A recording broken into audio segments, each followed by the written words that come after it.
नमस्कार, मराठी गुरु चॅनलमध्ये तुमचे पुन्हा एकदा खूप खूप स्वागत आहे। साखर आपल्या जीवनातील अविभाज्य अंग आहे आणि याचा गोडवा जितका हवाहवासा वाटतो तेवढे त्याचे नुकसानही आहेत। जर आपल्याला साखर खाण्याची सवय असेल तर यापासून होणारे नुकसान जाणून घ्या।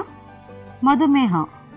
आपल्या परिवारात कोणाला डायबिटीज असल्यास आपण साखर कमी करावी, कारण की अनुवांशिक रूपात त्याचे सेवन मधुमेहाचे कारण बनू शकतं। जर परिवारातील कोणाला असेल तर तुम्हालाही मधुमेह होण्याची शक्यता जास्त असते। खाज। साखरेची अतिरिक्त मात्रा सेवन केल्याने गुप्तांगामध्ये खाज सुटण्याची तक्रार होते। याने गुप्तांगाहून अत्यधिक तरस्त्राव आणि संक्रमण होण्याची शक्यताही असते। हृदयरोग। अधिक साखरेमुळे हृदयनलिकेत चरबी जमा होऊन ती ब्लॉक होण्याची शक्यता असते।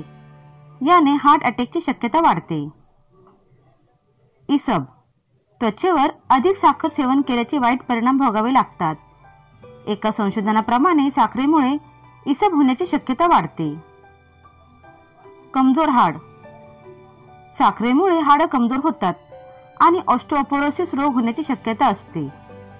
व्हिडिओ आवडला असेल तर प्लीज लाईक करा, तुमच्या फ्रेंडला व्हॉट्सअप आणि फेसबुकवरती शेअर करा आणि अशाच प्रकारच्या नवीन माहितीसाठी मराठी गुरु चॅनलला सबस्क्राईब करून बेल बटन दाबा। पुन्हा भेटूया नवीन व्हिडिओ सोबत। व्हिडिओ बघितल्याबद्दल धन्यवाद।